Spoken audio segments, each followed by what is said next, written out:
Game on. Hey, it's Steve from Wired Up Retro. You are watching Glen's Retro Show.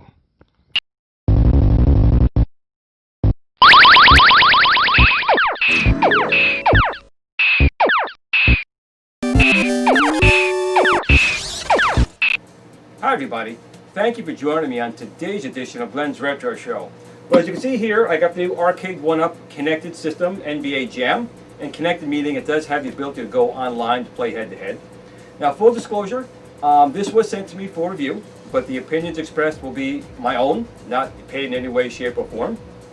I'll also tell you that I'm not a huge sports fan. What the deuce? I like driving games, but most games I don't play sports games, and I've never played NBA Jam. So it'd be kind of interesting to see how I like playing the game that I've really never played before, I had an interest in before. So let's see how it keeps my attention. Where's the money? What? Stewie? Oh! Where's the money? Where's the money? Where's the money?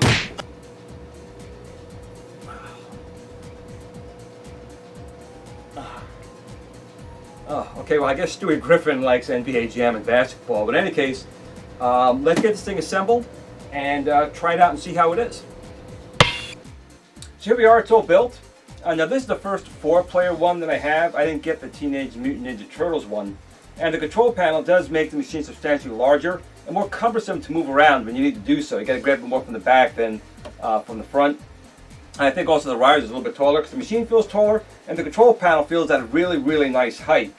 The build process, I will say, Arcade1up is very good with their instructions. The step-by-step guide is very easy to follow. And I will say they've been improving the dust. Some of their early Generation 1 machines had a lot of the sawdust from the wood all over everything. It was extremely minimal right now, mostly just in the holes you had to put the little dowels in. But other than that, the machine was very, very clean. I had a few spots here on the machine where the artwork was damaged. On the side artwork over here, very, very minimal and very fixable.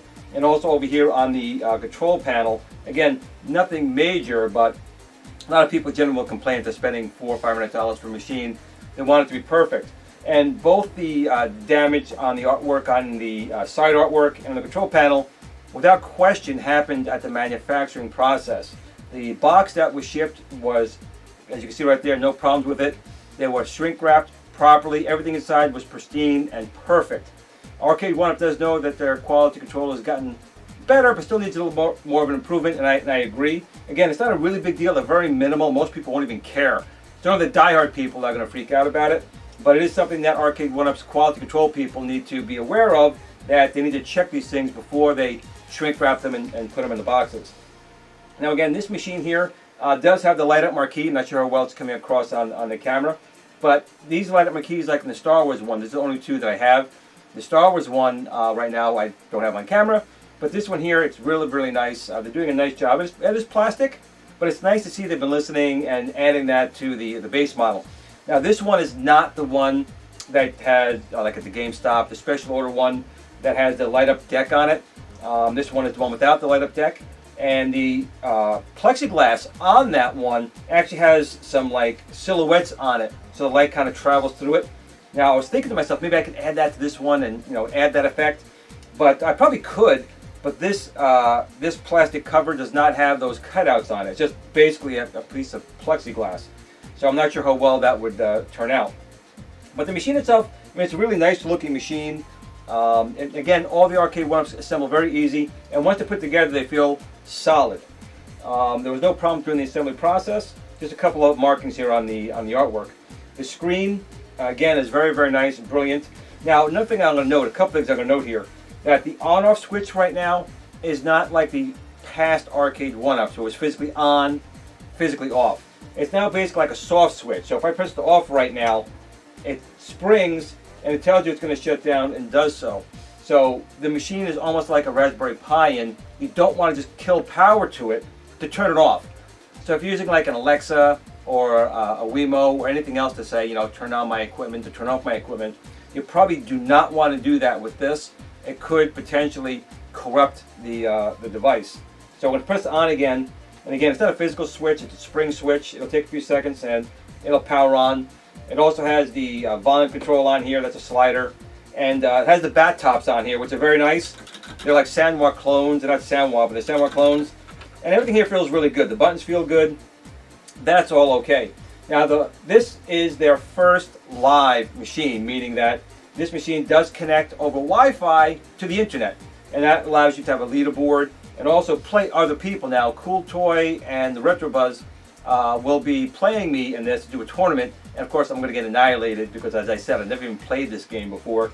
But I'm dying to try out that technology. They do include 3 games in here: NBA Jam, which is the original, NBA Jam Tournament Edition, and NBA Hang Time. Now, what's really impressed me with Arcade1up is that they're not using like off-the-shelf emulators. Now, the Generation 1 machines did use MAME, it's a fact, we know that, or other emulators out there. But now with like the Star Wars Arcade, which was I think their first real machine that really showed what Arcade1up is capable of and pushing out.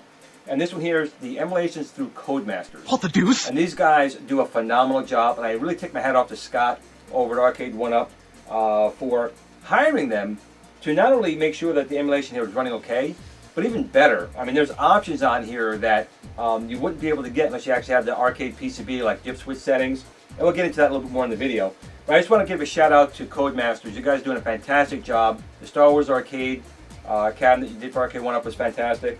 And this was no different. I hope you and Arcade1up have a long-standing relationship and continue, because this stuff here really is making the machine shine even more than the machine itself. Now, a couple of things that I did notice when I talked to John D a few weeks ago on the Retro Buzz.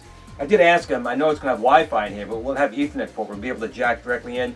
And he was kind of like they were trying to do for that, and he wasn't 100% sure.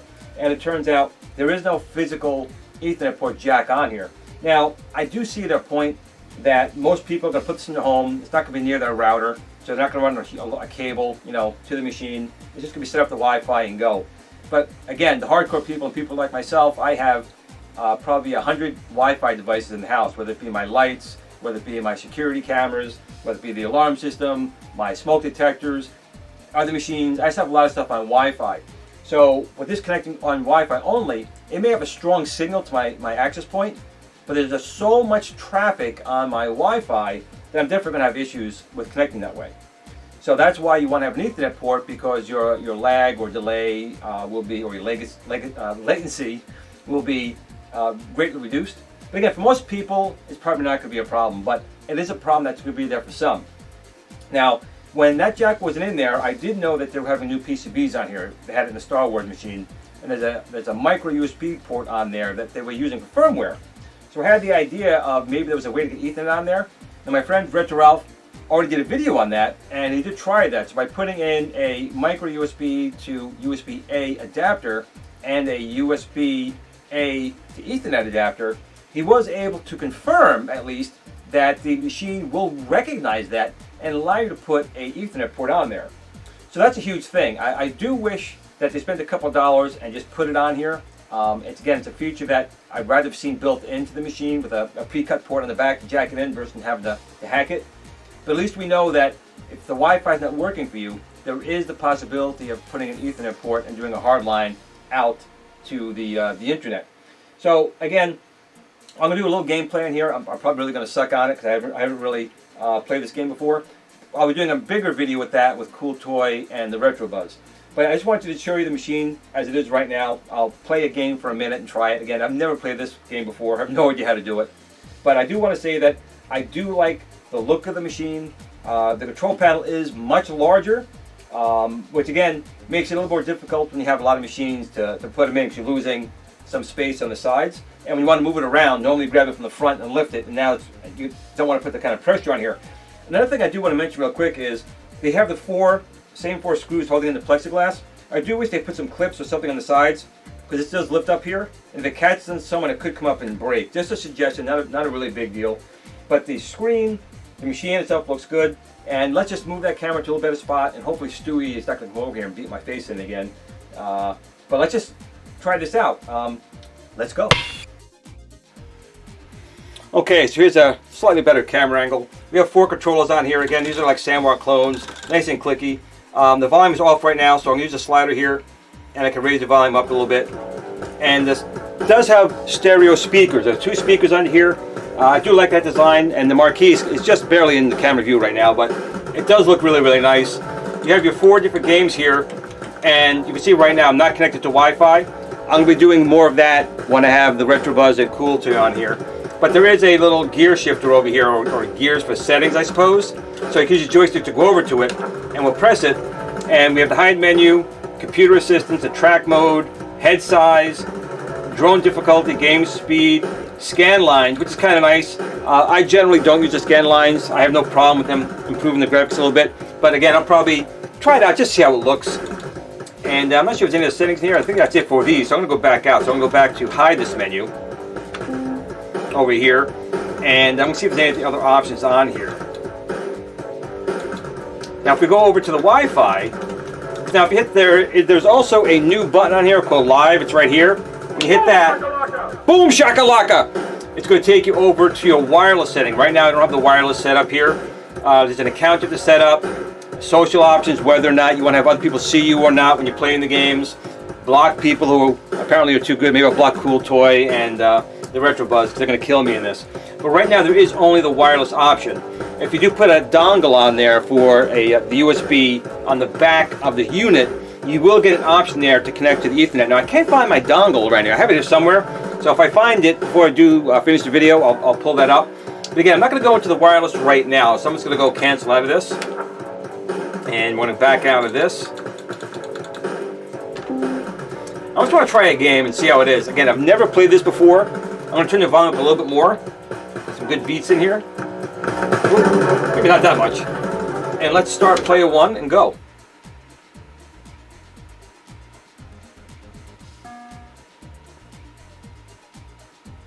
Now we have a shoot block button, a pass steal button, and a turbo button.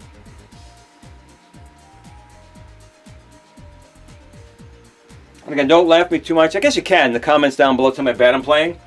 But again, I've never played this before. I'm going to say no for right now. And again, I'm not huge into sports and basketball. I'm just going to pick this team right here. I do know Barkley at least. There's a few people I do know.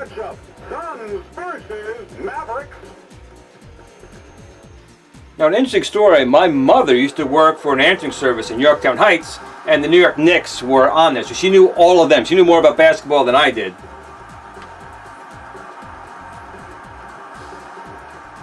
Here's the tip.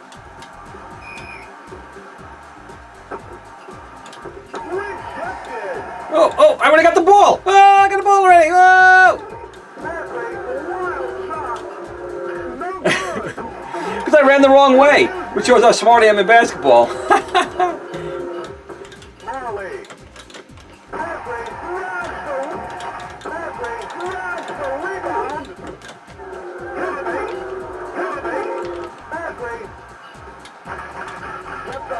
Oh, I got a basket.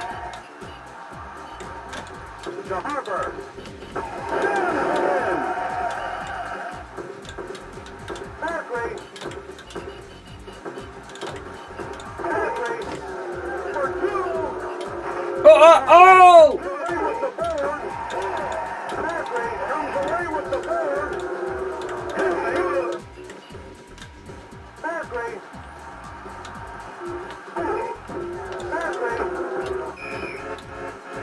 Shot clock violation. Okay.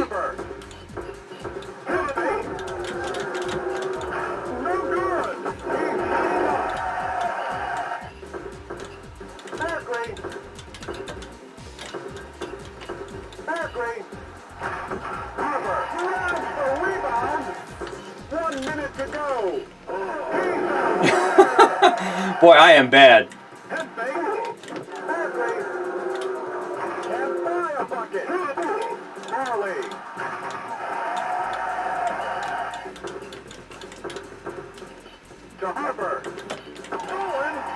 Stolen! Stolen! For 2, no good. Harper, head fake. Head fake. A great defense. Marley. Oh yeah! As a buzzer.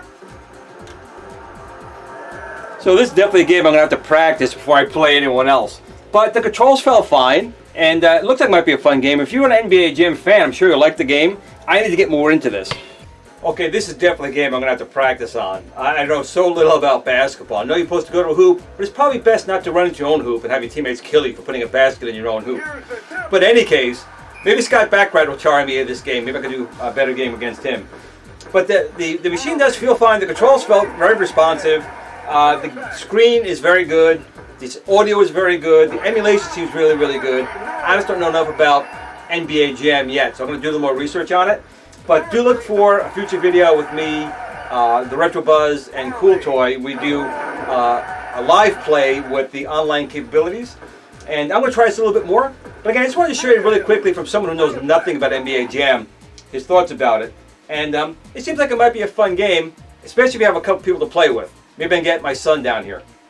Well guys, thanks for watching right now. I just want to post this little video here just to give you my quick little thoughts about the machine and how Arcade1up has been improving their machines. And a huge shout out to Codemasters for, again, writing some really good emulation code. So thanks for watching everyone, and look for some more videos on NBA Jam on this channel, Cool Toy, and the Retro Buzz. But in the meantime, remember, game on.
Glen at the Tiny Arcade fan page. Remember, don't admire people too much.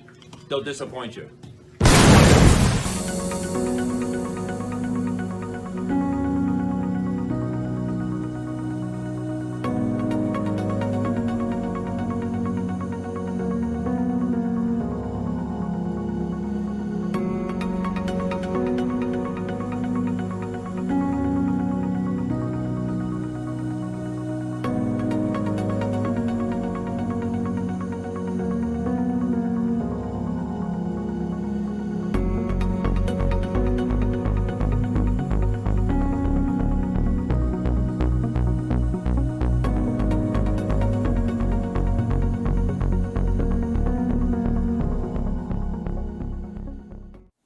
Sit, Blue Blue, sit. Good dog.